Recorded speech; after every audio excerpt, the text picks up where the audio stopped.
Ladies and gentlemen, welcome back to Valoranting. I'm WTFmoses. This week we are joined for once by Pansy. She's in the intro and now she's on the show, and we are, of course, happy to have along with us Alex, otherwise known as Vansilli, the OG triple OG. He's been around a long time. CS caster. He's another old man. We'll get into the histories of where we've all been and where we all came from a little while ago, or a little while from now. But let's jump right into the first topic. We have some developer communication coming in from the team at Valorant. We've been getting used to this stuff, and this was a Q&A. They've asked the community for some questions and actually went ahead and answered some of them. The one that kind of sticks out to me, at least in the initial couple here, is the chat about the battle pass, and I guess I'll open it up with Alex here.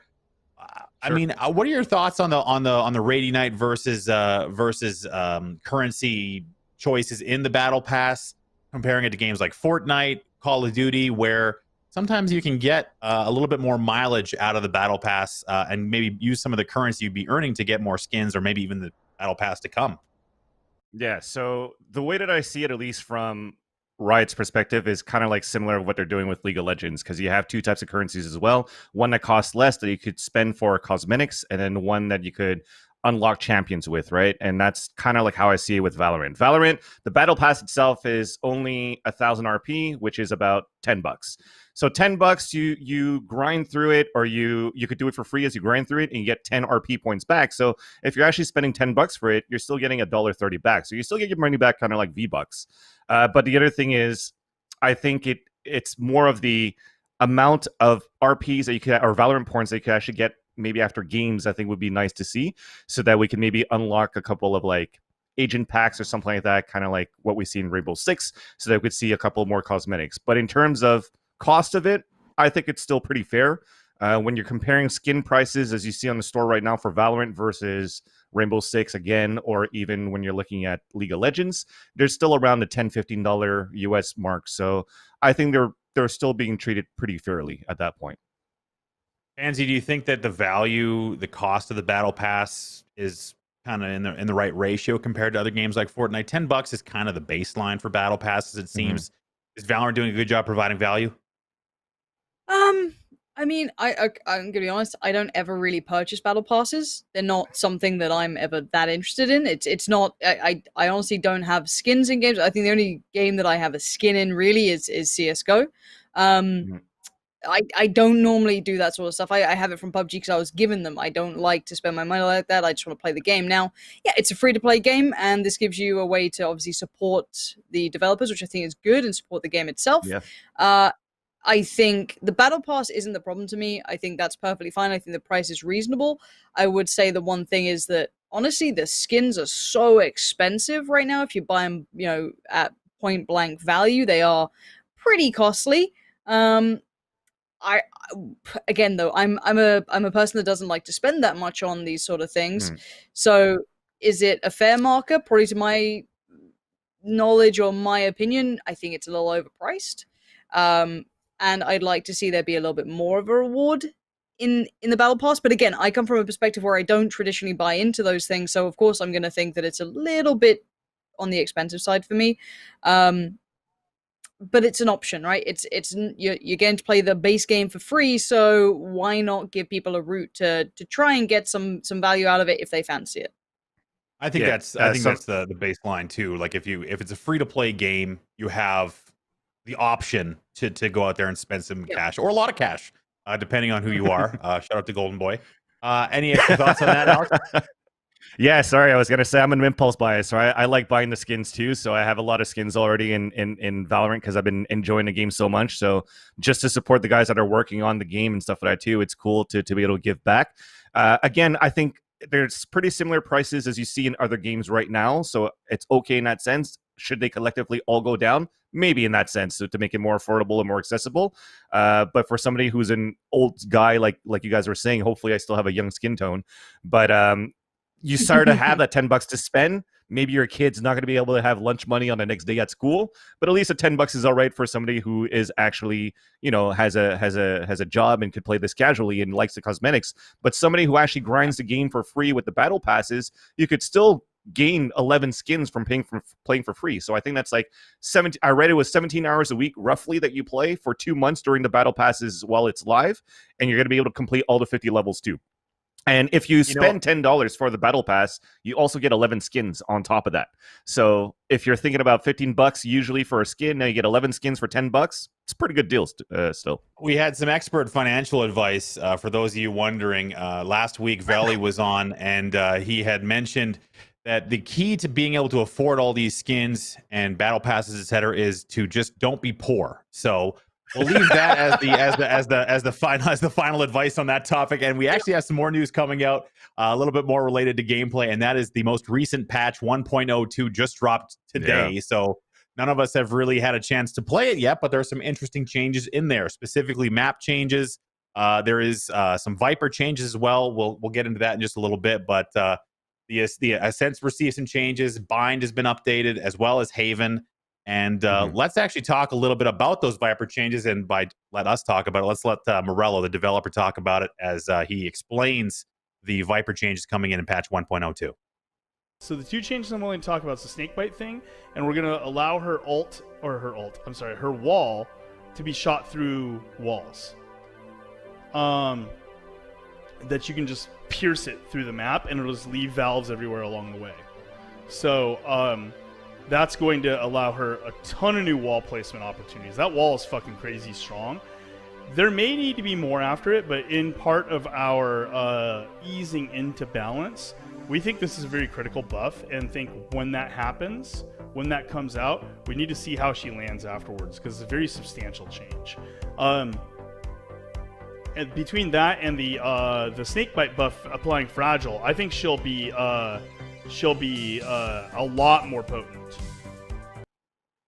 So just to kind of for those of you who don't know anything about the patch notes, so Viper's wall was typically used in like a catapult fashion, like you'd be launching it over walls, trying to line it up in a way where all the valves would land in a useful spot. But now you'll just be able to look at the wall and shoot it straight through the wall, and that will give you a lot more opportunities to use the Viper abilities in meaningful ways.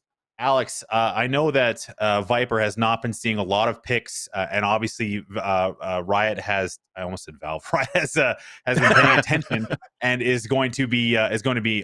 They're calling it a buff. So this is a straight up buff to Viper. What are your thoughts on the initial changes? So funny thing enough is I spent 1,000 Valorant points for a battle pass so I could unlock Viper so I could play her. So basically, I tried out Viper in on single player, just a custom game, just to see what it was like. And I actually do like the changes for it too.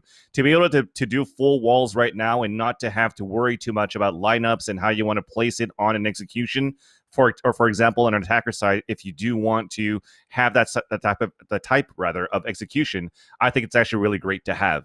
Her ulti, I think it's still totally useless. I've only seen maybe one player that's used it situationally where I really like it, which is Psalm from China Win, more specifically on Bind when he's doing the Viper Pit on mid side to control mid. I think that's a really great way to use her. I just actually looked at Hiko's stream because he always likes to play Viper, so for sure he was going to check that out when Viper was coming out. And him just simply on Bind on short A was able to throw a poison wall that basically covers, and he just threw it for the hell of it. So he shot it through the wall, but somehow it's still connected, so it blocked off the entrance of U side from both the front and the back, and even covered the spawn. So basically, when you're going to come in, the only thing you have to focus on, hopefully if nobody goes through the wall, is to look towards the right side of the map. So I think there's a lot of development that could be used with Viper now. And then once people start using Viper a little bit more, that's when we're probably going to see ultis, her ulti being used at different spots too, where the meta of that agent is going to change. So right now, I still find the Viper Pit useless because it's situational, but we could probably see it as the agent gets more used, where we probably don't need to see any type of buff or debuff on the Viper Pit. Did you see any play in the last little bit, Pansy? Any Viper action in the G2 tournament? Anything you've seen recently to maybe lead you down the road that maybe there's some Viper players excited about these changes? I think the big change for me when it comes to, let's say, what Viper brings, which is kind of a static smoke, essentially, right? Let's call it what it is. It's a smoke of some variety. Right. I think the bigger factor there and the bigger phrase that I used was static. Most of the people I saw previously playing things like Brimstone are now switching off that. Omen is a better pick. It's more flexible in use. Jet, potentially, a lot more reactive. Smokes and kind of like quicker to use smokes are becoming more commonplace because the flow of the game is not your set pieces. It's not the same old executes. It doesn't quite work the same. So if we're already seeing people fall off someone like Brimstone, who does a similar thing, right? You'd put your 3 smokes down, you'd create an avenue of approach for your team, and then you play through it. Obviously, Vipers does work slightly differently, and obviously it can go a lot further potentially. But I don't think we're going to see it used as much as people think it will be. I think initially in probably like somewhat casual play or like mid-tier play, it will be very strong. I think at high-end play, it's going to be a big investment on an agent who can throw a very static fake. For me, I don't think she's going to be as viable as people think. I think the bigger thing will be the other change where it's the fragile debuff could be interesting potentially. I think that's going to be a little bit more maybe viable in my head. Again, her wall isn't bad. It's been potentially viable in things like Split for a while. You have seen it toyed with on a couple of the other maps where you've got those kind of longer lines of sight, Ascent as well. It can be utilized. I think she might become more viable in that, but would she then take place of potentially the Jet or the Omen? I don't know. I think currently the meta's pretty locked when it comes to that. I think there is some flex, but I don't think she'll fulfill a role that they don't do. Personally, I think it's you kind of nailed it there with the static nature of her smokes and the pace of the game, specifically Omen, and maybe to an extent Jet, a little bit more flexible in how they can deploy. And I don't know if this is necessarily going to do much with Viper as far as increasing her pick rate, especially early as people start to figure out, is she viable? You're not going to be testing that in things like the upcoming T1 Invitational, that kind of thing. I don't think we're going to see too much traffic on Viper as far as picks are concerned for the next little while. Other changes in the patch include the Valorant rank being renamed to Radiant, and we have some new icons to go along with it. They look very similar. They've been redesigned in a way. I think that the beta icons were just a little bit lacking, and they've taken note here and made some nice changes. So they look quite nice now, I would say. I don't know if any comments on the look of the icons, Alex. I actually just had a comment onto why the hell this was such a big debate to know that they had to, or a debate that they had to rename the highest rank from Valorant to something else. Yeah, okay, it's the name of the game. If you start the conversation, what rank are you? Okay, I'm Valorant. And then the topic goes like, what would you name the highest rank being the game? And then you're like, well, if you just add another sentence, hey, by the way, the highest rank is Valorant, I reached it. So to be able to have the glorified name to be the top of your game, you claim the title Valorant. The game is yours. You're at the highest rank. I think that was pretty freaking cool. But now that you change it to whatever it is, Radiant is still cool too. You could call it Pink Bunnies. I don't really care. Like whatever name it is, I want to reach it. I like Radiant. I want to feel like I'm radiant all the time. You already are, man. It makes me just think of Dota. What's that? It just makes me think of Dota, though. Like, Radiant and Dire is a term that I've attached to Dota for some time. Obviously, it's the sides, I guess. I think that's kind of how it is. And also, the icons are kind of fucking lacking, I'm going to be honest. Like, for me, I look at Counter-Strike and I'm like, cool, Global looks sick. Well, Supreme looks awesome. Silver looks like garbage because it's garbage, right? It's like, okay... teal, purple, I look at the Radiant logo like you have to count the triangles. Count the triangles. How many? Or count the V's. We got one on the bottom. We got one in the middle. One in the middle, and then the other one's made out of V. And upside down V's. Yeah, upside down V's too. I honestly just want it to be something a little bit more tangible, something a little bit cooler to hold on to, right? Like when you hit like a higher rank in CS, you're like, that's pretty sick. Like, do I think a recoloring or a potential diamond shape? It doesn't excite me as much. And again, this is nitpicking. Does it matter? No. It could be ranked 1 to 10. Who gives a fuck? But for the casual player, people who really care about this, people who will sit there and, really care about their rank, give them something to aim for. Monetize that shit. Give them badges you can buy. I don't care. Like, make it a little bit cooler. As I said, it's yeah. Fun. Can I buy the Radiant badge instead of actually getting to it? That would be... The amount of people who I've seen with icons of being like global elite in games, and I know they are not, it's a good meme. But I said, if we're going to be nitpicky, if we're going to sit there and critique it in any way, make it cooler. Make it a little bit cooler. Make it a thing. Make it something you can aim towards. I don't really care, honestly. It's a fucking rank. As said, it could be 1 to 10 and it's still just as viable. Radiant and Dire, to me, it's like, yeah, how about we stay away from stealing Dota things, League of Legends, Riot Games. I feel like we've been there and done that. Let's not do it again. There's only so many words out there, man. Well, they've started with the name of the game and then gone, Dota's got a good idea. They haven't gone far, but no, it's fine. Yeah. It's totally name of the game to name of another game. I could care less, honestly. The one thing for me is that the entire update, the only thing to me that's really exciting, yes, some of the changes of Viper, of course, a couple of bits and pieces. The map changes are huge. Those 50-50 angles are going to be something that really changes the flow of the game massively. And I'm wondering if it becomes a little bit more attacker biased now, in certain instances because of that. I know a lot of players, because and I've the aggro on the 50-50. Well, I mean, the thing is, when you're in a defensive position before, on the defensive side, a lot of those angles are dependent on them being unable to clear them cleanly or without giving away utility, right? Yeah. Now, it's going to be harder to juggle that on a defensive side. It will mean you just hold lines of sight a little bit more. Hold on. Go back to the bind change. We're looking at showers and telly, right? Yeah. Am I missing something here? So if you look at the doorway of the showers, right, on the left screen, on the left side of the screen, is it longer? No, they just added like the boxes on the left side of the entrance. So what Valorant means by the 50-50 is that when you're an attacker and you're not using your utility and you're trying to go through the doorway, you have to guess if somebody's going to hold a tight angle on the right side or on the left side. So the 50-50 is like, because the angles are so deep, you can't really jiggle peek and you can't really glance into it. You have to basically show your body to look into that angle.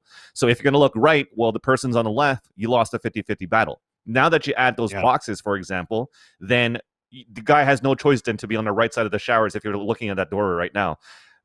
And I think I agree with Lauren too, and I do like it though. I like these changes is because if, let's say, those walls are wall bangable, now instead of using utilities, you could actually start wall banging. You're starting to see a lot more CS style into the Valorant gameplay and how you take maps. Because you have a lack of utilities, it gives you a chance to take more map control and really use your utilities for executions, which is more fun to see in my opinion.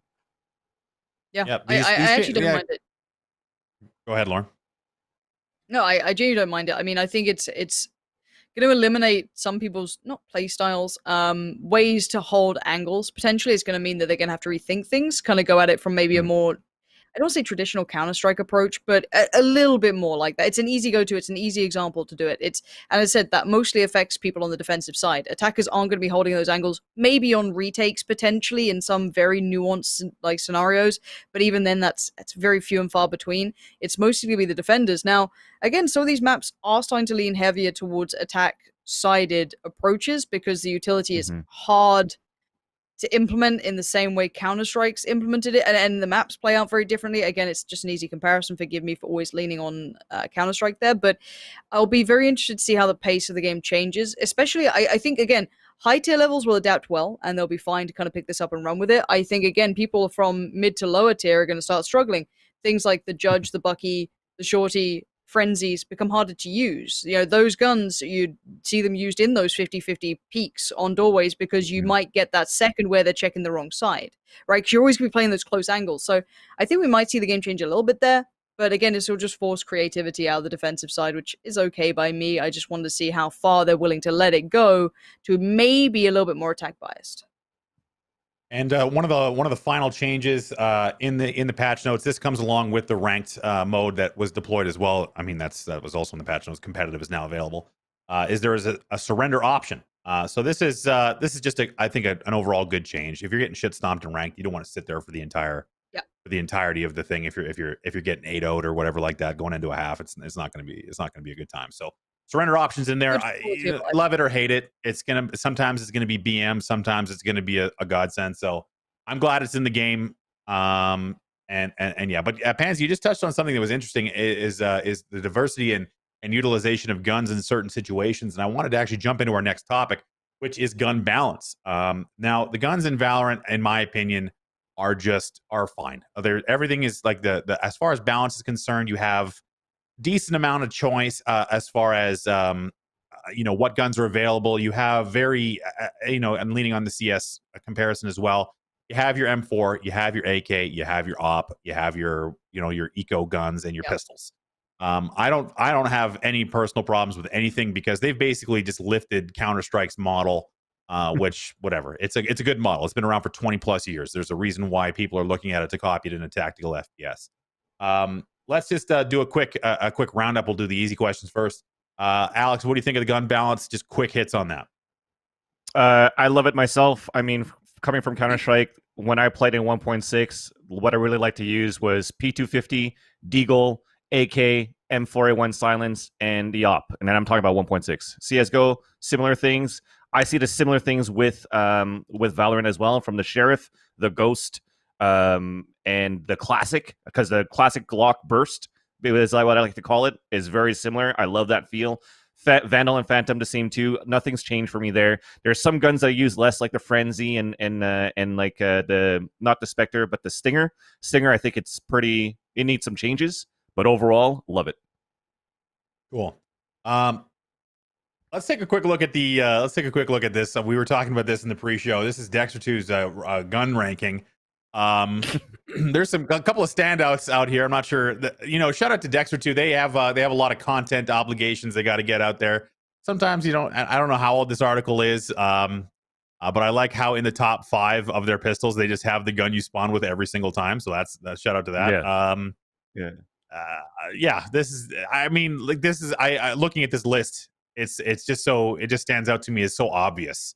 It's so easy article to read, and easy article to write. I'm not sure about the Bulldog over the Guardian, or the Guardian over the Bulldog rather, and the Bucky over the Judge. But otherwise it looks pretty similar. I wanted to actually leverage this, and we have some footage of Pansy playing a little bit as well, so we can kind of lead into our next topic as we watch that.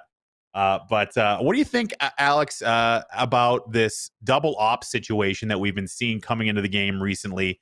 It feels a little bit like one of those things that is just, I don't want to see 2 ops on both sites in a game. Mm-hmm.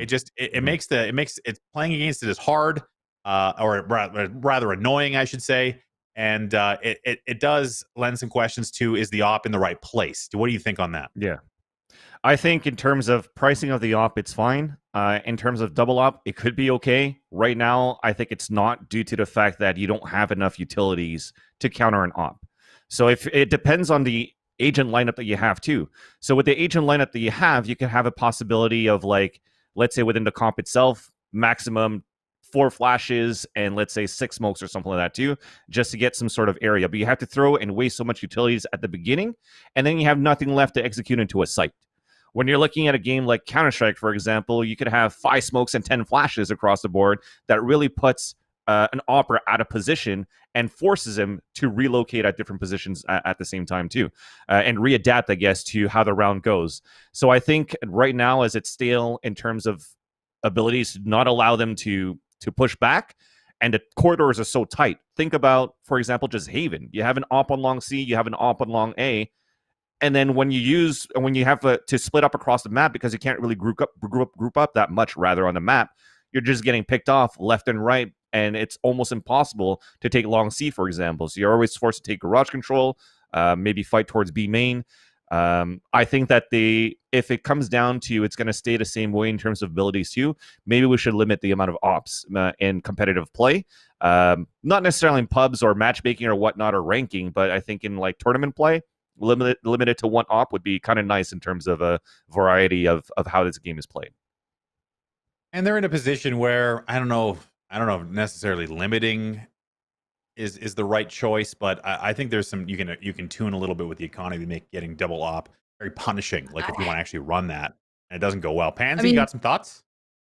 This is the thing, though, right? The economy isn't that punishing for starters. I think Riot clearly made it not that punishing. I mean, it's a watered down version of Counter-Strike when you want to be really harsh about it, which I don't like to be. But when the economy's there, yeah. I mean, the problem is that, as I said, a double AWP investment is meant to be a very, very hefty investment. And it's meant to be something that you can't take lightly. I honestly, I don't mind double orbs. I've come from 2 backgrounds, right? So I've casted a great deal of Counter-Strike CSGO and a great deal of COD 4. Now, COD 4 Pro Mod, we had limited snipers. We only had 1 per team. You could then have only 2 SMGs, and then you could have as many rifles as you want within a team of 5. That was your maximum, and it was fine. Was the meta a bit stale and boring? Yes. Would I have liked to have seen a double sniper on it? Probably not. But again, that game had incredibly tight choke points. Now, for me, I'd much rather see wider approaches to sites. I think the map design still needs to be widened. I think that's something where you can breed creativity on executions. I think the big issue in my mind right now, at least, is that the site executions are very one-dimensional, which obviously still allows an operator to play incredibly well to it. I haven't seen that many people pull off a double operator very well. Let's say you have Artis and Mixwell in a squad, then you're talking. You do have Sabrosa and Wardle. I guess you could say that those two are, pretty diligent. But yeah, otherwise, I don't know. I don't think it's as much of a problem as it potentially could be. I think the changes should come from other parts of the game. I'd like to see more of a punishment on the economy in this game, personally. I still think it's a little bit too easy in some instances. And I think, honestly, open up some of the site approaches. Open up those approaches to the sites. I mean, it's a lesson we learned in CSGO pretty quick. Why not do it here? I don't see where the downside is opening these approaches up. Yeah, and we talked a little bit about that last week as well, where we were kind of speaking about the map design and how it... And they're opening it up a little bit more now, kind of giving a little bit more space, but it was very claustrophobic playing the game, especially when it comes to certain approaches. Where you just feel like you don't really like see long on Haven comes to mind, where you're just like, I'm stuck here. Like either I go into this cup and get breached out, or someone's going to come over and murk me, or you're into these, and it's a matter of who's winning on one end of the corridor or the other. So once these maps get opened up a little bit, I think the oppressiveness of the operator will kind of relax a little bit. So let's talk a little bit now about. I also quickly want to say, real quickly on that topic. Sorry, just to be a pain in the ass. This might then force people back into having to pick breaches.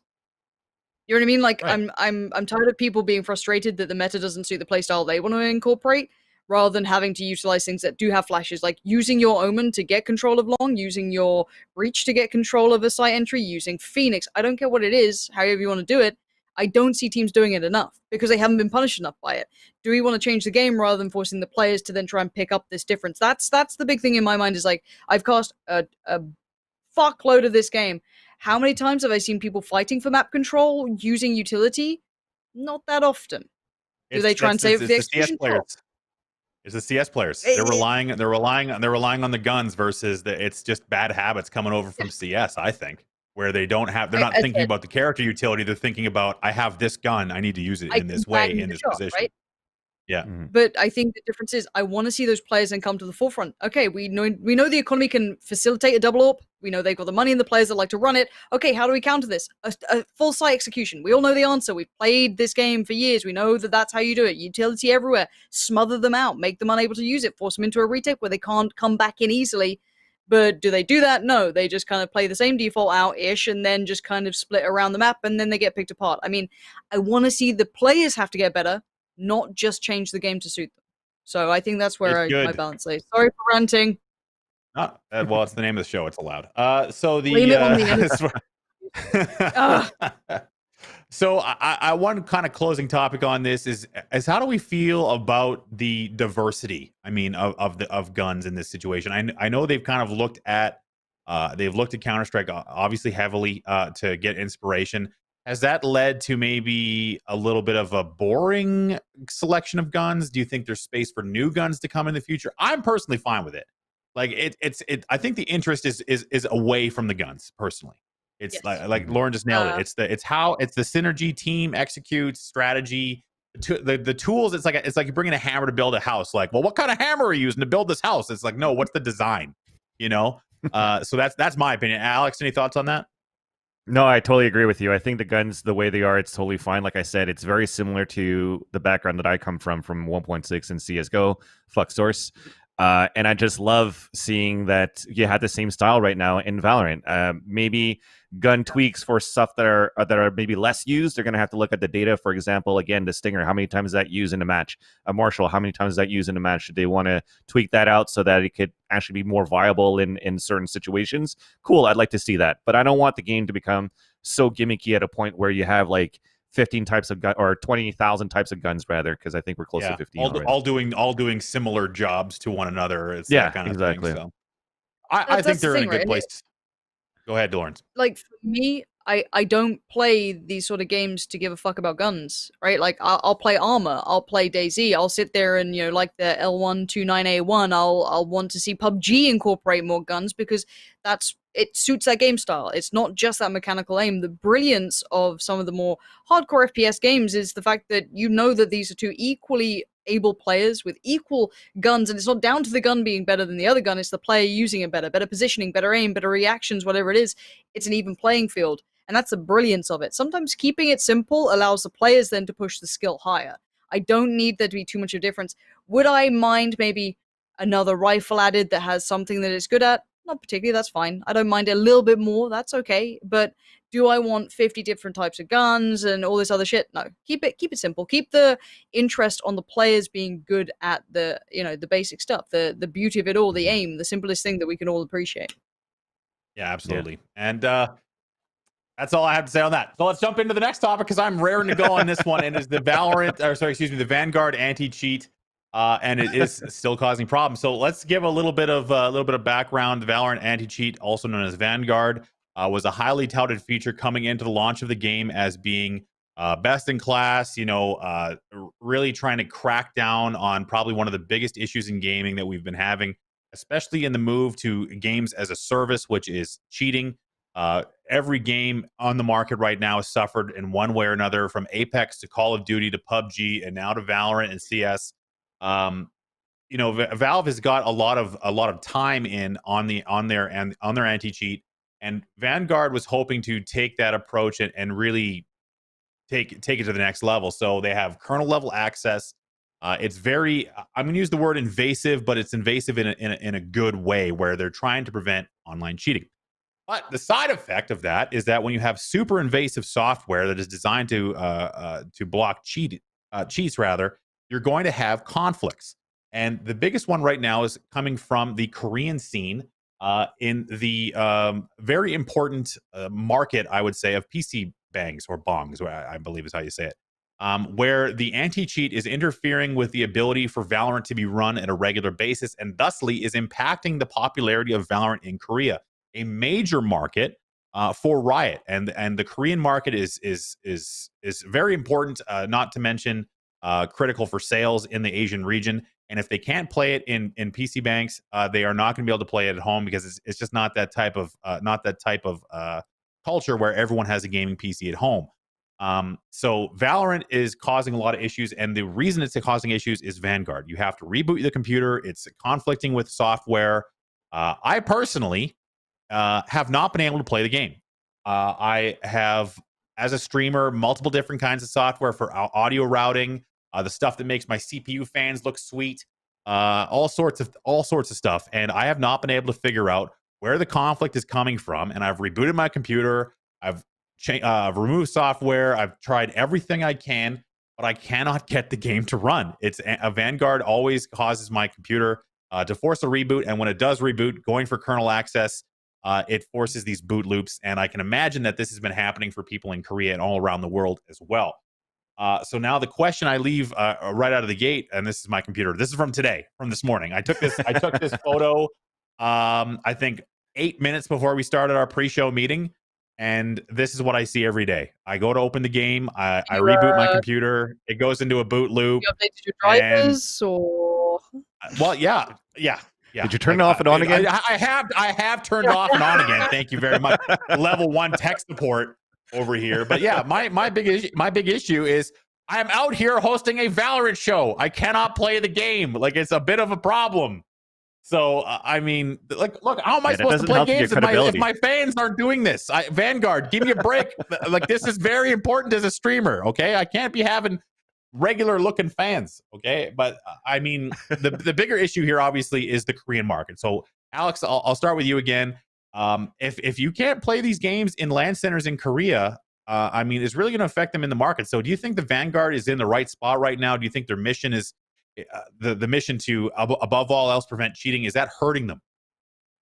Well, definitely, if you're looking at it from factual, if it's not working in Korea PC bongs, then for sure. But I think the heart's in the right place with the anti-cheat. I think that it's great that they have it out because personally, unfortunately, Derek, I don't have any issues, so I get to play the game. Cool. But if I'm looking at from a perspective, it's like, yes, at the launch they're encountering these issues. I wouldn't be surprised if later on in like other patches or later on in the year, we might find a solution to still keep Vanguard, but still make it work on your PC and the Korean PCs. Because so far, for example, in other games, I look at Counter-Strike Go, I look at Rainbow Six, especially Rainbow Six, actually, the amount of professional players that tweet out, I'm tired of getting cheating in rank, it's just so common. And I don't want that to happen in our community with Valorant. So I think it's a good thing that they have. I think that you still should have heavy penalties for cheaters, heavy penalties for leavers, where that surrender comes in, where we talked about before. Like if you surrender because people are being toxic, cool. But if you're still losing 8-0, keep playing the game. Like get better. You got to learn how to lose as well. And to learn how to lose will maybe help you be less toxic at the same time. So I think that's cool in that sense. Sorry, I went back like a few blocks for that. I had to put that in. But in terms of the cheating, I think it's great that it's there for that kind of stuff too. Any final thoughts on the Vanguard and cheating issues with you, Lauren? The only way around it, and I don't want to get around it. I think it sucks that there's technical problems. I'm not well versed enough in how to approach the technical aspect of things. But so I'm used to it because, you know, if you play third party sites, ESEA, Faceit, anything like this, you have to do the same thing. You have to have the software running. Exactly. But the anti-cheat, again, it's the same thing. You got to reboot your PC if you haven't got it running the whole time. Like it's one of those, right? I'm kind of used to it by now. And yeah, it can be off-putting. Sometimes it's why I just prefer to play matchmaking and deal with the fact I'm probably going to get someone spin botting at me, which is just fantastic. I think there could be a degree in which, and I almost don't want to encourage it because that's where you'll just have people playing very undesirable games.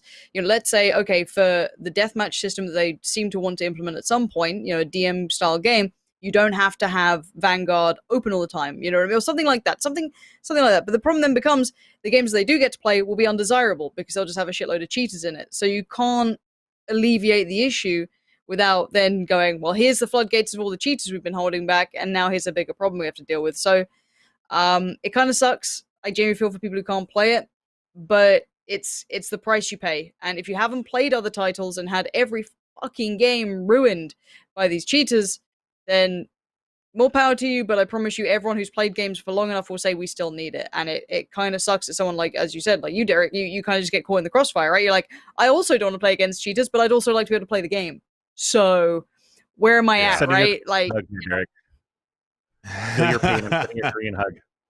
Yeah, I appreciate that, man. I mean, I'm not too vocal about it because I understand the necessity. Like I'm out here playing all sorts of different games, and there's cheaters in every single one of them. So I understand where they're coming from. But I think there's going to be changes. I think there's ultimately going to be changes. I think back to what Lauren was just saying about ESEA and FPL, that kind of thing. If you guys remember, like this is really old story now, but ESEA way back in the day had this issue where they were mining bitcoins on people's computers. So I mean that's quite old now, and that was a one-off situation.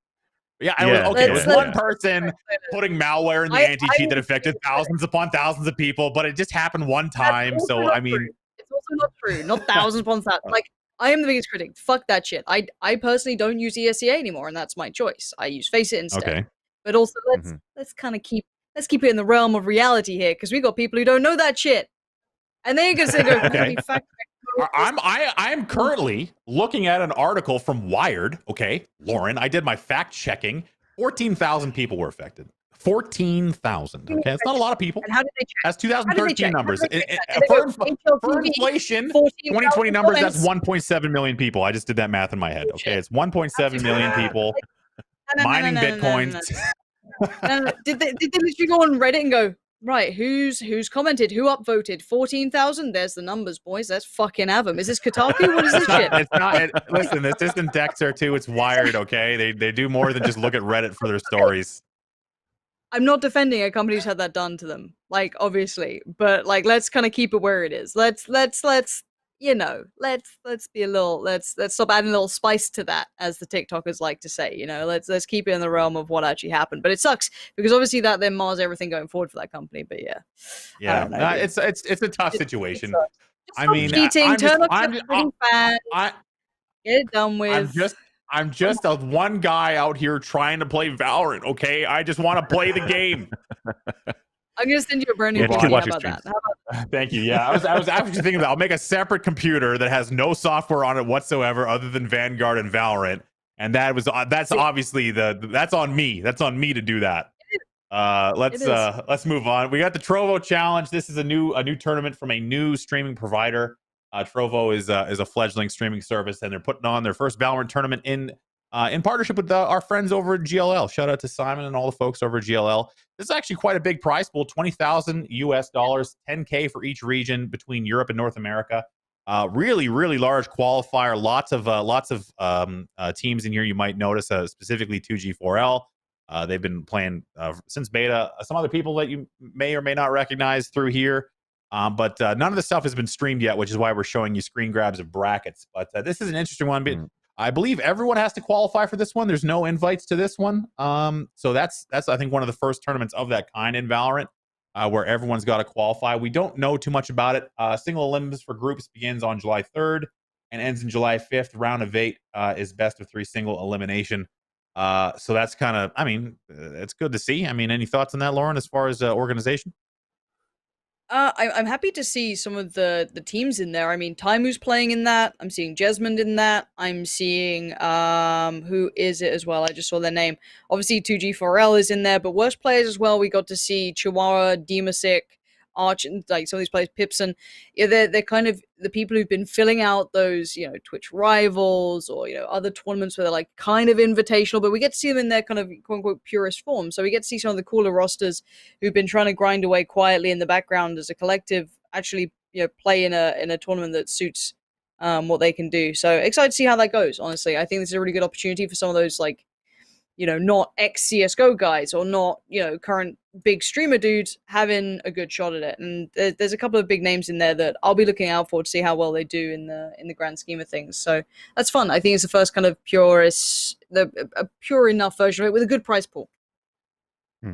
And lots of teams. I think the big one here, I think there was like 250. It's a massive amount of people participating in this one. I'm not sure if the NA bracket filled out quite as heavily as the EU one did. But I think this is going to be more of I'm not going to call it like an EU-centric tournament, but I think we're going to see a lot more interesting results from the EU side than we might from NA. But regardless, it's nice to see a fully qualified tournament happening. That's the type of move I hope to see moving forward. Alex, any thoughts on this as far as the setup is concerned? Yeah, I was just looking at the NA bracket when it was swinging by, and I was like, holy crap, man, that bottom bracket was pretty stacked. I mean, Oxygen Supremacy, Spot Up, and then I saw Echo 8 that actually just qualified over the weekend, to the T1 Valorant showdown next week, but they still lost. They lost 2-0 to Oxygen Supremacy, so that's looking to be like an up-and-comer team. So if I'm looking at that bracket at the bottom versus everybody else that I saw at the top, I was like, holy shit, that kind of sucks. They're all grouped in the same. So I probably would have ended up seeing a little bit different on that one. But in terms of the tournament itself, honestly, it's the first time that I hear about it. When we look down the run of show, I was like, holy crap, there's another tournament. This is really cool. I'm actually tweeting out daily right now, like, what Valorant tournament is happening right now? Can I watch? I wanted to just see the scene grow. And so my opinion or my suggestion and my recommendation is anybody who's listening right now who is running tournaments or any owners of websites that are specifically focused onto Valorant, talk to each other so you guys can have these news come on so that we can have a centralized area where all the competitors, all the gamers, all the fans can actually go into and get all that information. So far, we're getting a lot of results of tournaments and stuff like that too, small articles for these websites that are just coming out. But in terms of knowledge or awareness of any other tournaments coming out where these guys could participate for aspiring pro gamers into the scene, it's very, very hard to find. Very, very hard to find. Yeah, and I think that I hope that someday, and HLTV has been around for 1,000,000 years, so we obviously can't expect Valorant to have something like that right away. But I would love to see all these various sites, like you said, Alex, kind of come together and maybe pool resources. Everyone's kind of competing right now because the game's so new, and eventually one will rise above all else. But I hope we start to see like an HLTV level resource for Valorant. Wikipedia has been absolutely critical in these early days, tracking all these teams and different tournaments. Yeah. So hopefully we have some level of. I would love to see like HLTV ratings and that kind of stuff for Valorant in the rating system and that kind of stuff. Yeah, if you're trying to keep up, I'd say the one site and source that I've been using a lot has been the Spike.gg currently. Spike, yeah, It's same event coverage is pretty good. As said, I think you're right that it obviously you'd like a bit more. I think it's probably between that and the Liquipedia side of things, you can get a decent idea. But again, it's still hard to get eyes on everything. And I think you're right. I'm surprised that those games weren't broadcast. I mean, I'd have loved to seen how the Finns did or something in 18. It is, but again, like there's so many up and coming casters I see out there who are desperate just to get a go at it and put it on their channel. It doesn't have to be an official big broadcast, but you let these guys have a shot at it. I'd like to see that. So organizers and tournament TOs, make sure you guys start contacting Pansy and Vansilli if you guys want to get your coverage going, because we want to see some matches. If nobody's covering, we'll cover it. Bring the bag, right? He's willing to do it for free. All right. I expect full payment for these advertising services after the episode. Let's jump up. And this is gonna be another fun one. Moving on. How did you get into esports and FPS? We're currently on the Do Not Peak Twitter. We are currently celebrating 21 years of Counter-Strike. It is going all the way back into the early 2000s. You can tell by the amount of New Balance sneakers and polo shirts in some of these photos. These the old Plantronics P50s or whatever the hell they were called. Yeah, the P90s. P90 the P90s. Yeah, the old Plantronics ones, man. And don't scroll away. A lot of people still around. Actually, you can recognize some of these guys. With all the gel, look at the amount of gel in this guy's hair. Jesus Christ, that's Cuz. Old Rambo photos. Yeah, there's Rambo back in the day. He's actually he's a part of Valorant still to this day. So I mean, the journeys have been long ranging. 2003, 2004. I was 15 years old in the basement of my mom's house, doing on GamesNet. Participating in I was doing prank calls for Extreme Radio, trying to do there's Jason Lake is there as well, yelling at I imagine Team 3D back then. Young K Sharp. I'm not. I mean, this is Boomer chat. This is Boomer Esports chat for most of us. But I'm interested to know. We'll start actually with this one because this is all good Pansy footage. As much as I would like to see more gelled bleach blonde haircuts. I want to get to the Pansy news from Enemy Territory. Can we roll this, please? This is Enemy Territory back in the day. How beautiful that game is. What are we looking at? What are we looking at here? We're looking at Gold Rush towards the very back of the Axis spawn, the very back spawn you got there. We haven't even started the game, but look at ITG Tosspot there, just coming in for a cheeky little shoutcast. Look at this. Look how beautiful this game is. Multiple polygons deployed in enemy territory, and enemy territory. I remember going. Yeah, I think I was 15 the first event I went to, something like that. I flew to Holland. I was trapped in Canada trying to figure out how to get to a CPL. Shout out to Angel Munoz, wherever the hell he is at. But man, who's this young lass? It's actually D man, but the person to his left is Pansy. Bruh, I'm a little fetus. I was so hungover at that event. I'm pretty sure. You can tell by your face. It's like, where the F am I? So these were the golden days. The golden days of whoever was the most sober the day after would probably win the final. I'm pretty sure we lost because we were all fucking baffled. There was a club called Pussycat, and we were in the back end fucking nowhere of the UK. We're in the Midlands. Nothing happens there. We're in this shithole town, and there's one terrible club. So every player from this is why we all knew the Counter-Strike Source guys, or this player, that player, because there was only one place we'd go out. We'd all pre-drink at some shitty accommodation, and then go out and get absolutely shit canned, and then come back the day after, barely sleeping, still drunk, sit down, try and play an event, and maybe you won basically the amount you spent at the club last night. Those were good days. Those were good days. I mean, I think we got Can we knocked get, can out we in, get like, another the look at that COD 4 footage for Pansy? I just want to talk a little bit about the jersey size. I'm not sure if this was this the women's small back then, or yeah, It was that's a the best. style, man. Look, they weren't ready for females. I was a one of a kind. I wasn't. I think I was infused. Yeah, infused.tt. Nice sponsorship from fuck knows who. It looks like a TeamSpeak logo ripoff. I mean, it was rough out there, but I was in a team. I did my best. I was out there gaming. I think I won like £2.50. I mean, it was a good time. It was a fun event. That was like towards the end of me actually playing COD, and that actually kind of got me not started in casting, but it was that transfer period between kind of going, I can't do this shit. I need a real job. I had a real job, and I was like, I can't keep going getting shit canned every couple of weeks at some fucking dumb event with my stupid friends, and then coming back to an office job with no sleep. Like I think it was one of the epic lands. I literally turned up at 7 a.m. like fresh off the train and just straight into the office. It was scuffed. I remember cussing out with Panky. But no, I mean, it was good fun, and that kind of wasn't far off from me going, I need to make a choice and actually becoming a commentator. So yeah, good times. Luckily for D-Man as well, he cryogenically freezes himself after every broadcast because he looks identical to each back in 2003. The hairline ran away early. So it just helped. Like he's had that same haircut for 20 years. Thank you, Pansy. Patrick-ish.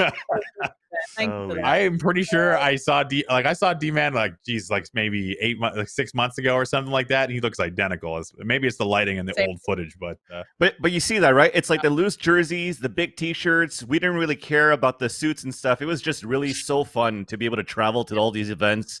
We get our paid accommodations and flights. We weren't even barely getting paid to do these events either, compared to what people are doing today. It was all for the passion of broadcasting video games. It was just cool to bring that type of like spectator sport, trying to get into esports into what it is today. Back then, it was just fucking cool to watch and cool to do.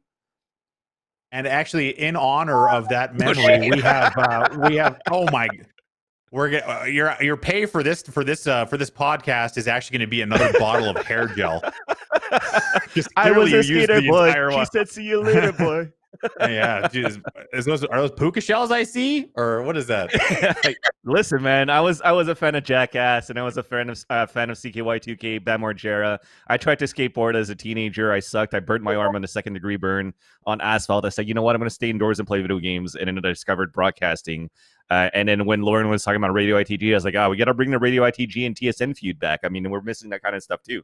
So I gotta give a big shout out and thanks to TSN, ITG, Godfrag TV as well. That got me really propulsed into the Counter-Strike casting, all the events that I was able to do thanks to them. And then of course MLG that got me into like the World of Warcraft scene, which kind of like was my downfall at the same time too, because I fucking sucked at World of Warcraft PvP, didn't understand shit what was going on in there. I fell asleep at the desk. They caught me on the air with that as well, and that's why I don't think they hire me anymore. Next thing on the next.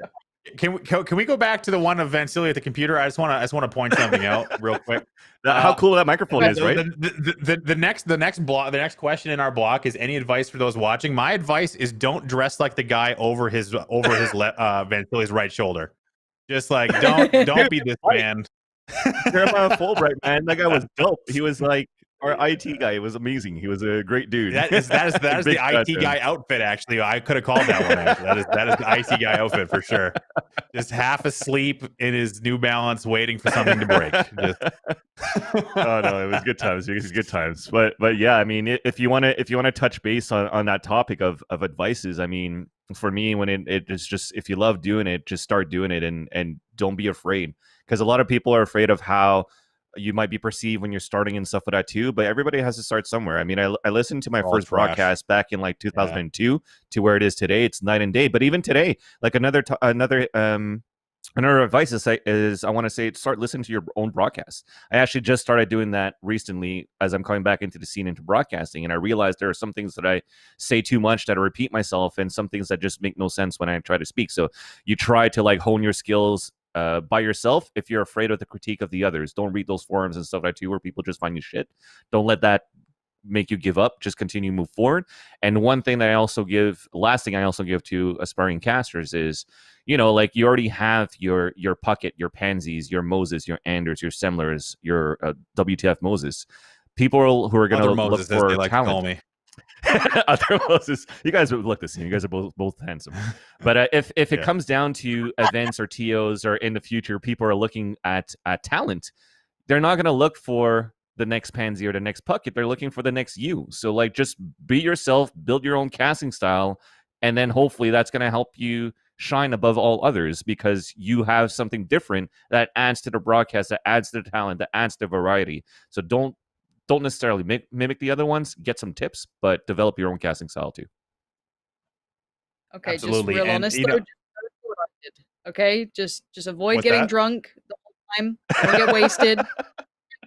10 years ago, it was okay. Is that 10 years ago, is that advice from Pansy in 2003 or advice from Pansy in 2020? babe, let's go for the boat. I mean, it's a different world now. I don't know if I'd even be able to make it these days in the scene. You know what I mean? Like, to me back then, the grind was so easy and so fun. Like, it throws my mind back. You were saying about, you know, ITGTS and all this stuff. I'm just like, God, I remember coming back, you know, from school or from work, and I just sit down, go on either HLTV or Games TV. Games TV was the version for like enemy territory, and I'd be like, oh, there's a game on tonight, cool, I'll tune into that and just, you know, listen to Tosspot solo cast for like 5 hours, and that's for like maybe max at a big day 100 views, like, and that's for like the game. And that's like, you know, you have like Winamp on, you got your Shoutcaster, you know, app going, you got it all, you're tuning in, you're trying to sync it up. So you're in, you know, Games TV, you join the server, you got the countdown, you're like, okay, 3, 2, 1, yeah, play. Pause and like, pause. That's what I used to count down. Yeah, exactly. Like, I used to love, like, again, though, that was so much fun back then. Could I do it now? I don't know, man. Like, I love what I do, but the grind is for the new and the hungry, man. It's rough. The it's rough out competitors there. these days aren't drunk on alcohol; they're drunk on anime. That's and I think that's probably where we're gonna we'll have to leave that one. You know, we could spill the rest of the show with memories from the mid 2000s in gaming, but let's move on to the topical news here in 2020. Yesterday, Mixer, in a shocking announcement, decided to shut her down and move their community to Facebook Gaming. Shout out to Facebook Gaming. I'm a current partner there, and shout out to them. But Mixer closing is massive, and there's a lot to go into this announcement. But the biggest one is what's happening with their big players. They signed in a very high profile way Ninja away from Twitch, and Shroud followed thereafter. And now I don't really like to count other people's money, but when it's in the millions of dollars, I will, because that's exactly how much money that these guys are walking away from, because Mixer shut down. They paid out the rest of the contracts this is according to sources not confirmed from multiple people like Richard Lewis, who I will choose to believe, that they were paid out the remainder of their contracts, which according to people, we'll never get the real number, but it's in the tens of millions for these guys. And they are now free to renegotiate new deals with whoever they want. So they had to do it for a year, and out of a 3-year plus deal. And now Shroud is free to go back to wherever he wants. I fully expect him to go back to Twitch personally. Ninja's free to go wherever he wants. I would like to see him and this is just streamer chat, but he's got he's got 23 plus million subscribers on YouTube. So YouTube will be making a big play for Ninja, I imagine. Either way, these guys are just like walking around laughing maniacally, just out of their minds, because they're just like, what a W. You don't even have to fulfill the rest of your contract. You get the full amount. Shout out to Loaded, by the way, making sure that 10% makes it to where it should. Makes it to where it should. Yeah.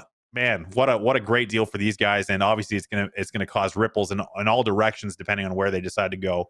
Ninja, from an influencer standpoint, is essentially a sledgehammer or a freight train. He's got so much influence from a following standpoint that anywhere he goes is going to have a massive shockwave. Shroud is no different. So I think that in the Valorant sense, on topic, another big part of this news is Ninja actually registered a team to participate in the T1 Invitational. And that is just going to bring a ton of eyeballs onto the tournament, which I'm very excited for. It starts on June 26th, so keep your eyes out for that. That's a great team, too, as well. I mean, some Fortnite pros in there as well. Grego, Overwatch League, and Lex, the man himself, lost the Counter-Strike experience there. and Sunny as well. This is a good team. Of which I believe, I'm not sure how much Valorant Ninja's been playing, but I mean, he's a gamer. You know, you never know what can happen for a team like this. But man, plays it a lot. Plays it a lot.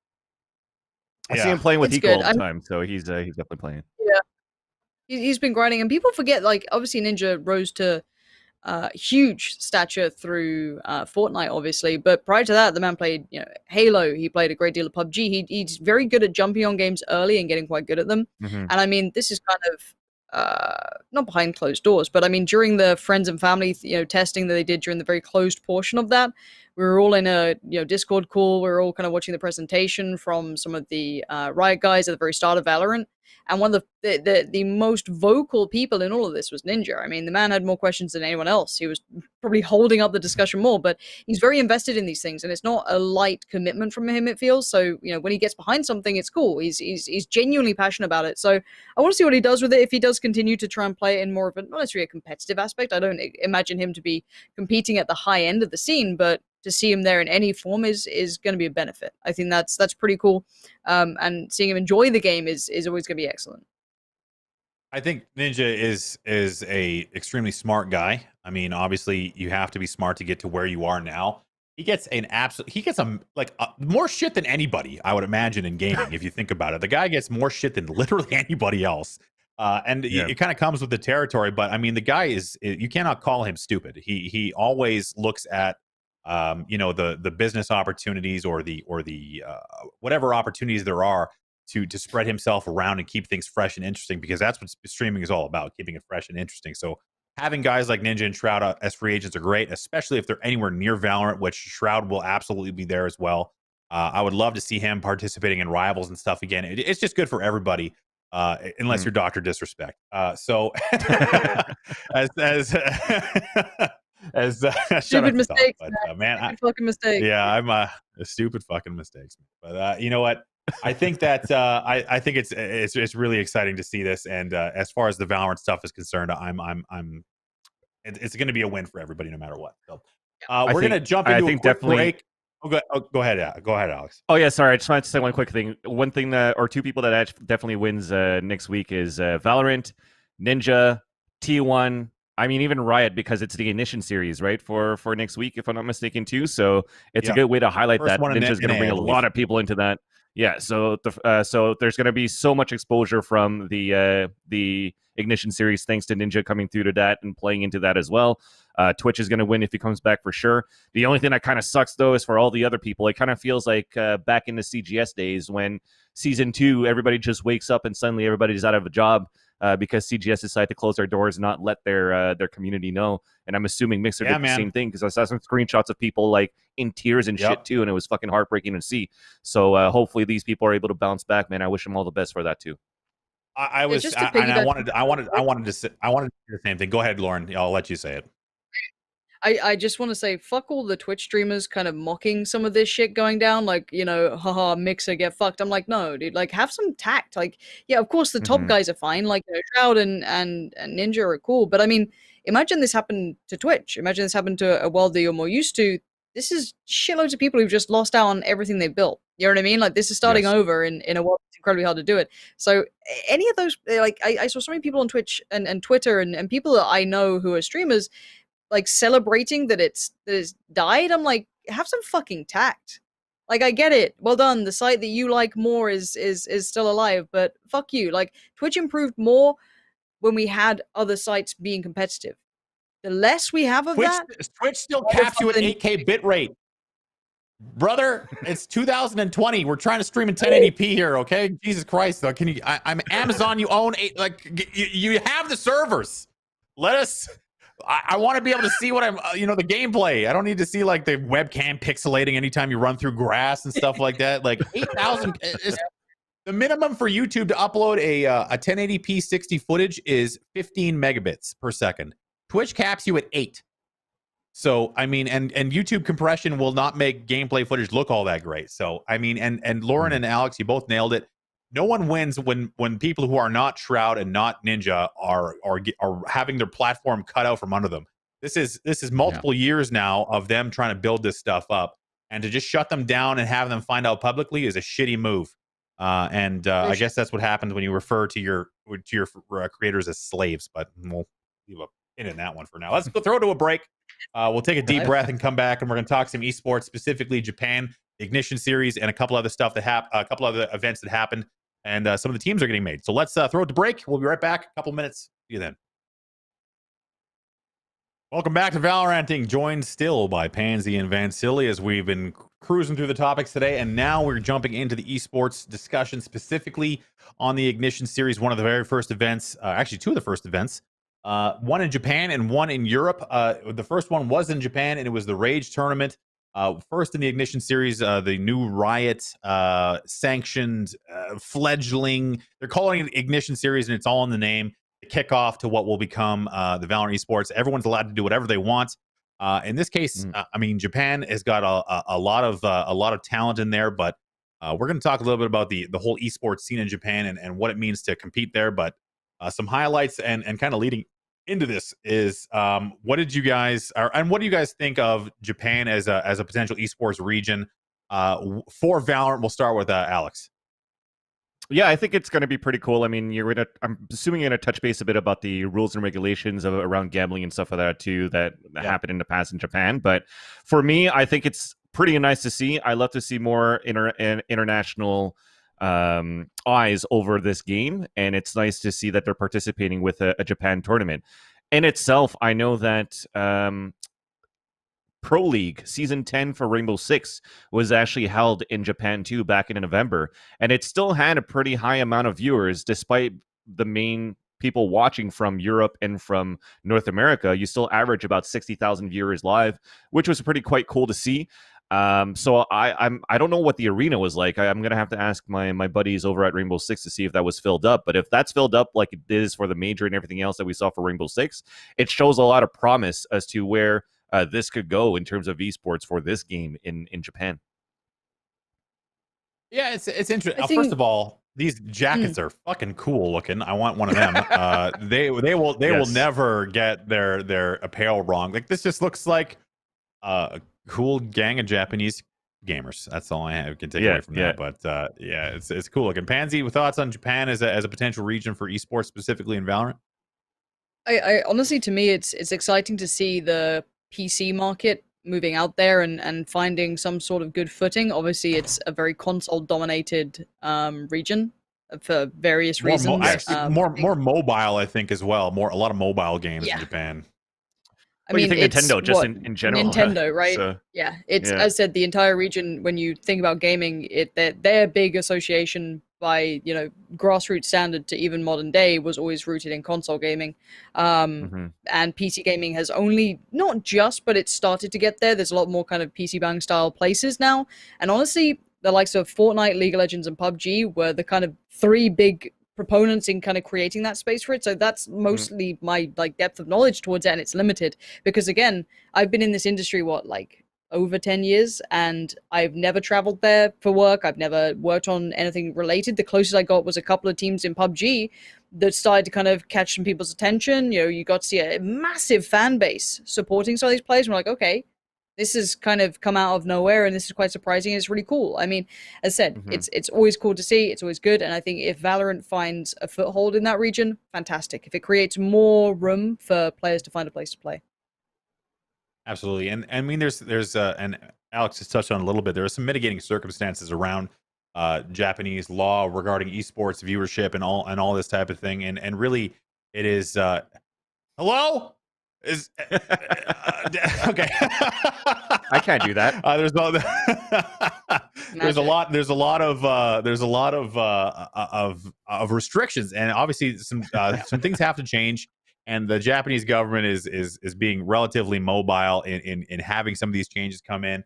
Alex, you had some interesting things to say in the pre-show, so why don't you kind of walk us through what you know about the Japanese esports ecosystem? Well, I was just thinking that I was along the lines of Lauren too. When you're looking at the console, it was pretty much that environment that you kind of know. I mean, you already have they're thinking about making Nintendo World, and that's going to be dope as fuck when that's going to come out too. But when you're looking at the Asian market as well, or at least the Japan market, it's a lot about the animes that we see and just the the arcade scene. People like to go to arcades and do these one-on-one fighting games. So like the FGC is pretty huge there. But again, when you look back at Rainbow Six, they had good prominence, good showing into that event.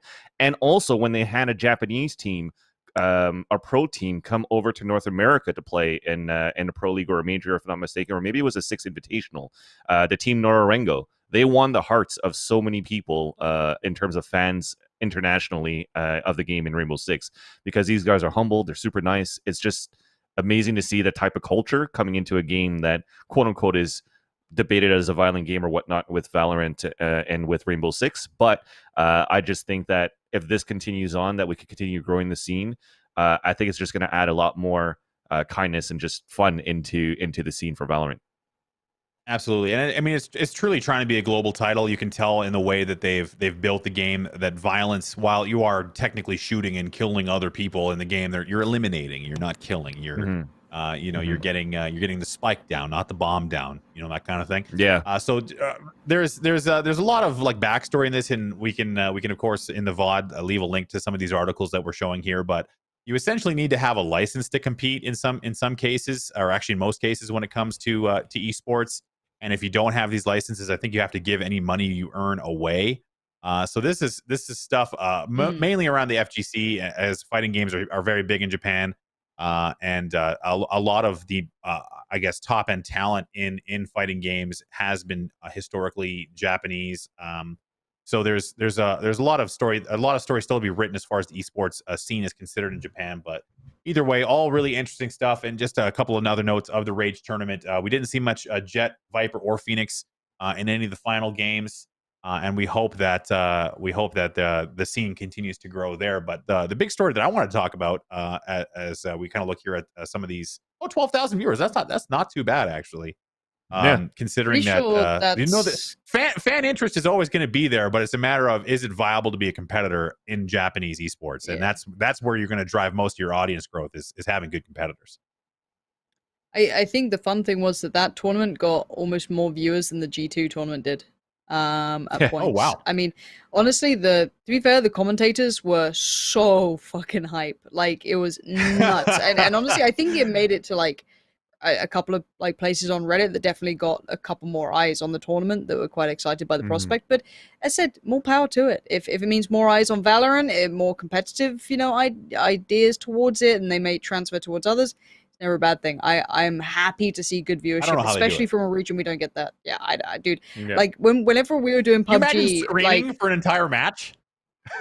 Even hearing the Korean commentators next to us in PUBG, like we're here just like. It was always nuts. It was like, are they on fire over there? What the hell is going on? Like, Jesus it was Christ, just like there's nothing happening. Like like the amount of like global PUBG events, where it's like the Chinese casters, the EU casters or English speaking casters, the Korean casters, and we're always in the middle. And you'd hear like the Russian guys down the end like starting to kick off about something, and then the Korean team would just be like losing their minds. And we were sat there just like casual, like. Yeah, that was all right. Like, no wonder these guys actually enjoy the other casters. Damn. It's 4 minutes into the game. People are still in their parachutes. Like, what are you freaking out about? Just better gamers. We're just better gamers. Yeah. So shout out to the energy, and again, big hopes that Valorant is able to hit that global status that they're obviously aiming for. And you touched on a little bit. Let's move on to the G2 tournament. This was a tournament where I like to think that the teams were all made up and the games didn't matter, but it was still interesting to watch. So just a bit of a background. Ocelot decided he wanted to put together a tournament, and it wasn't supposed to be like, it wasn't designed to be super competitive. And this is kind of coming from his summary here as we kind of scroll through. He believes in Valorant, but he wanted to kind of make something that was a little bit more interesting to watch, a little bit more fun. And Ocelot's a smart guy. He's a competitor. He's been there in the past, and they went with this captain's model, and then kind of, I guess they randomized the team. Pansy, you were there. You tell me about it. Yeah, it was actually pretty good. It's essentially what if you are a competitive person, rather than just being someone who likes, Twitch influencers or, more personality streamers, this would be your ideal Twitch rivals. This was all the kind of big names from, different teams, all kind of playing as mixes. You had Bonka from NIP, you had your Fish123 representation in there, you had the Party Parrots in there, you had your G2's player, obviously, and then some names that I hadn't seen too much from before. Fit, for example, not exactly a huge game for him here, but in the previous map to this one, it was actually phenomenal. We got to see some really big individuals. Weirdly enough, also not in this game as much. The map prior to this was actually really good. But even seeing, Draken playing really well, and I mean, as said, it was a mixed tournament, so you're not going to see as many kind of set pieces. But you definitely saw some very quirky ideas, some really unique approaches. I mean, Existence being an IGL in this in a way was brilliant to watch, getting to see those, the great mind of it. Happy being back in. It's a really exciting tournament to watch if you're a fan of any of the competitive teams so far. It was definitely a really good amalgamation of that, having Taimu in there playing very well as well. I mean, getting to see some players progressing from when we first saw them in, those invited tournaments to now has been excellent. And it was very high tier games. Honestly, I casted from the kind of later stages onwards, from like quarters, semis, and finals. I think it was Bok and the man in chat, Simo, were casting Simo, yeah. the earlier stages. And the games were good, like legitimately good quality games. I probably had better quality games in that mix than I've had in some of the tournaments between two standard teams. So as much as, yes, it's sometimes very one-sided, like the grand finals, whitewash. It shouldn't have been, but it was. The two semifinals, really good. You got to see some of those CIS players coming out to play. You got to see Angel reliving some, highlight moments. There were some really good moments in that. And again, if you're a big fan of it, I'd say watch that tournament. You get to see some of those really big individuals fighting for some attention there, which is pretty good fun. So yes, it was still a bit of a mix, a bit of a fun one. But it was as it's fun like as you're going to get from basketball, that though, aspect. man. Like everyone's fun. skilled, I but love watching that. Yeah. Everyone's skilled. It's just not like it's not a solidified. You can't really take too much out of it, which is fine. I mean, there's not really too many complete teams in Europe right now, especially signed teams. So as that moves, it's good to see it. And I think for G2, obviously, any level of tournament when Mixwell is the only person on the team, they're going to want to be scouting and see who can play with who and that kind of stuff, right? It's an easy one there. So Alex, any thoughts on this tournament as far as what you were able to see? No, I was watching throughout the whole weekend, so big shout out as well to Pansy and Puckett. You guys did a great job, Simo and Bach as well. But for the tournament itself, kind of like a Twitch rivalry thing, I like it, but I still like the competitiveness of like the teams. Like I prefer seeing a one wash or a team getting run over, but two teams with a complete roster trying to move forward. It's nice to see this, like you guys say, now that I think about it, as a pickup game. When I look at an NHL All-Star game, I like watching it too because it gives a chance to see some finesse and stuff like that as well. The game doesn't really matter, but it's a chance to follow your individual players and see how they play and how they shine and learn how they play mechanically. I think that's really cool in that sense. And sorry, for the past, for example, G2 has done one, T1 has done one as well. CLG has done some Blitz Cup too. So I think overall, though, it's still great for the brand of the organization as well. And I see why they kind of want to go for this mixed types Twitch rivals kind of thing, because you want to bring some big names into the tournament. You want to bring some people that are going to bring viewers and fun into the tournament, but at the same time, know your organization as a team. So from a marketing standpoint, I think it's great that they did it. For competitive standpoint, I think it's fun to see an individual play. But when it comes to esports integrity, I still want to see those up and comer homegrown type of tournaments with the aspiring professional players. Absolutely, and kind of touching a little bit about G2 as a fledgling squad. There's only one man on that, and that's going to bring us into the last topic of the day, which is Mixwell. This is a man who has a ton of Counter-Strike experience. He's obviously been showing off all that experience in his high-level play in Valorant. Most notable for his time in Optic Gaming in the North American CS scene. And I mean, has a storied history, but you can just kind of see the stat line here from his tournament, and he was out there absolutely dummying people. A superstar, at least on the stat sheet, and obviously it's going to be really interesting to see his team come together. So let's talk a little bit about Mixwell. CS is kind of your guys' arena. So why don't we start with Pansy? Just give me a little bit of a rundown on Mixwell as a player. The thing with Mixwell was always interesting to me. He kind of came up not in a small way, but he wasn't an instant name that came to your mind at the very start of CS:GO. Kind of that mid to current area. He found some real form. Europe, he definitely caught people's attention, but he definitely found form in Optic. He started to kind of really turn heads when he started to hit the peak of his career. But I don't think we ever got to see the best of Mixwell. I don't think we ever got to see him kind of create a legacy.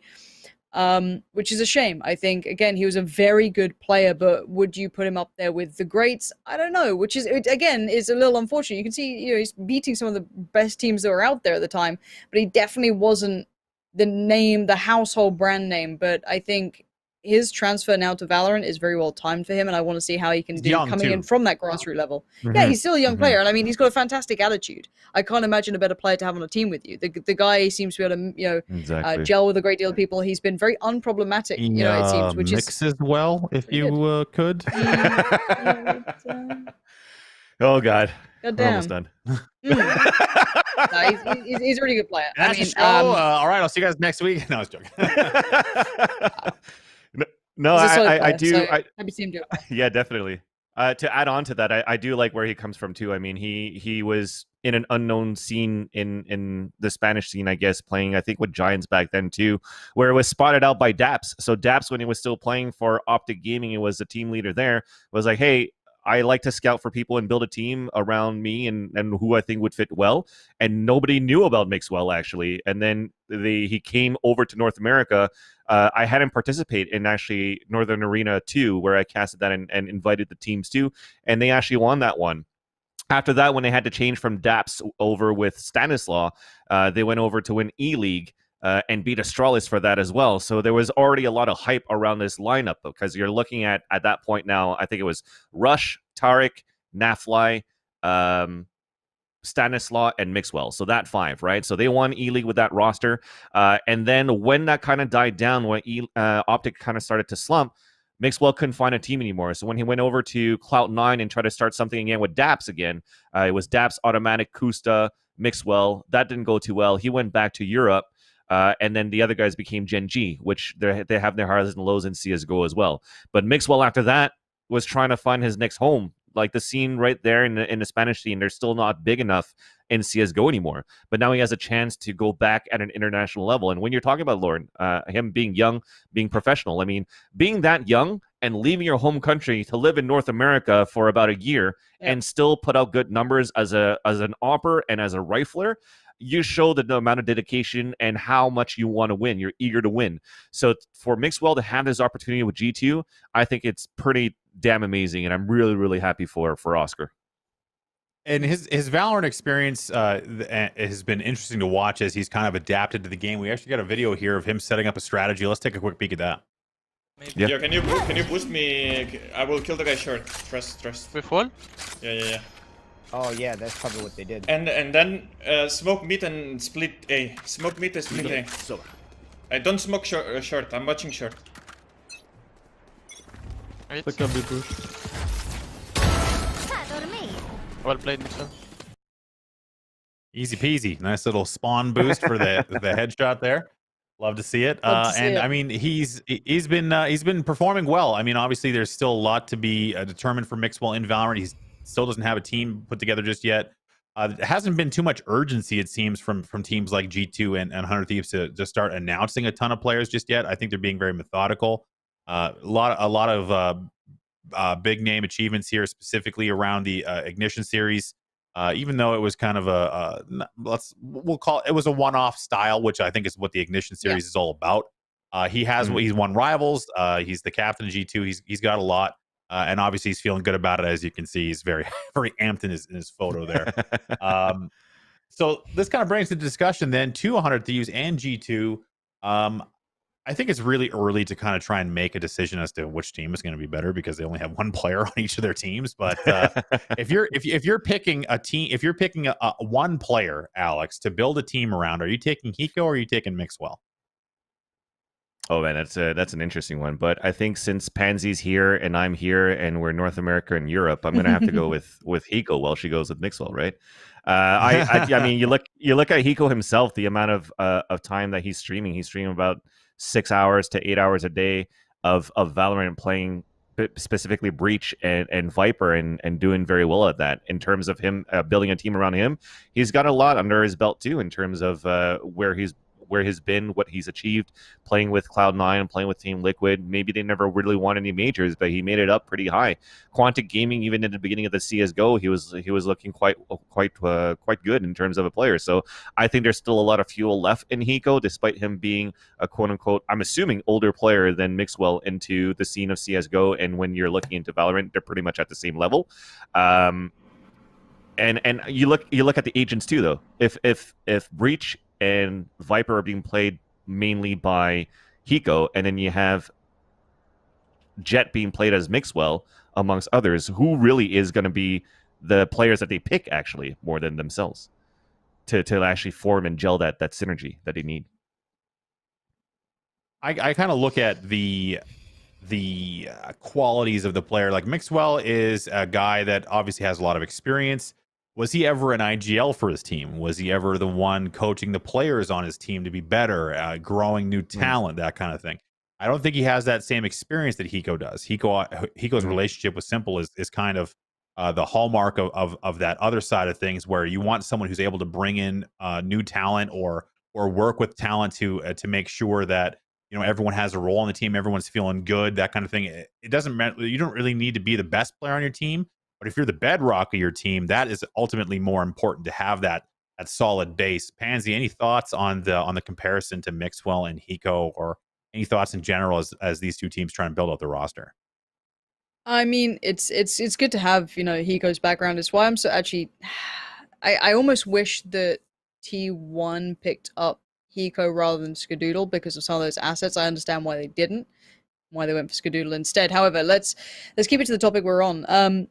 Hiko will do perfectly fine. I would say, though, the talent pool available unsigned right now in EU is substantially higher, in my opinion, at least. Yeah. And I want to talk about the fact that you have someone like Existence on the market currently, literally one of the most notoriously brilliant IGLs in the game. You have someone like Scream, who is a free agent, who's already played with Mixwell. That's a ridiculous three. Let's start it with those three. And then potentially, I mean, Artist did leave Fish 123.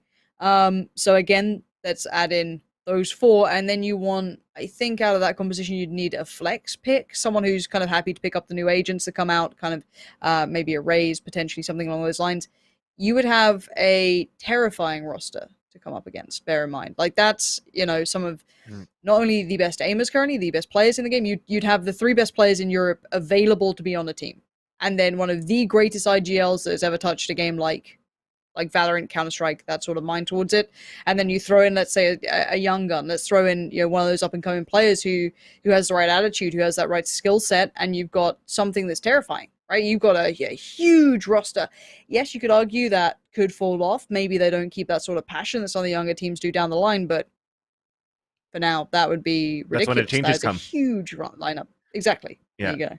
To start, get the veterans in, the people that have that experience, bring in the young guns, and once that drive is gone, then you get exchange, you poach other players, and then you're starting to see a better market. Make them coaches. Make them coaches, pretty much, yeah. And nothing against like a team like TSM, for example. TSM right now, they're on top, the #1 team in North America for now. But if you're going to look at, for example, right? So if you look at somebody like Hayes or Cutler, at some point Hayes was just streaming with Mythic and was just enjoying streaming with CS:GO. And I remember him saying at some point he just likes playing the game right now and he just likes competing. But at some point when it gets super competitive, is he going to be done? So there's still a possibility that roster changes are gonna happen very, very, very soon and early in the stages. There's going to be a lot. And then exactly, there's still so much ahead for us to understand where it's going to go this game. Well, the less celebrated announcement from all these guys was actually washed away. Dazed, for those of you who remember Dazed from such illustrious teams as iBuyPower back in the Counter-Strike days. We won't go too deep down that rabbit hole, but he's building a team and he's playing Valorant seriously, and the game's awesome. And good shout out to Dazed. According to Liquipedia, the last time he played in anything that was moderately competitive was at Fragadelphia 6 in 2015 for the Torqued roster, which I imagine was Steel's team back in the day. And correct. I mean, obviously, Dazed has a history, and we'll see where it goes for him. But you know what? New beginnings. So I think that is going to be it for us here on Valoranting for the week. I want to say a huge thank you to Alex and Pansy for joining us. It was a shout out to Pansy for actually showing up for her own intro video for once. And we are. Fuck off. How about that? How about you just fuck off? I'm going to go away again. See you later, guys. It was shit. Fuck you. Thank you again. Nice. Do not peek. Make sure you're following us on Twitter, Twitch, and YouTube. And also, one last thing before we go: Golden Boys tournament. We talked about it last week. Is today. Make sure you're checking out Golden Boy on Twitter. He's got his community Valorant tournament. The Gilded Guild community tournament is happening today. We did contribute a couple extra bucks to his prize pool to bring him $500 above the Team Liquid tournament. So Golden Boy's Twitch community tournament has a better prize pool than the Liquid Academy or whatever the hell they're calling it. We were talking about it last week. So make sure you're checking that out. Pansy and Alex, it's been an absolute pleasure. Thank you so much for joining us. You can catch us back here on Valoranting next week at 11 a.m. Pacific time on Tuesday. And until next time, we'll see you guys out there.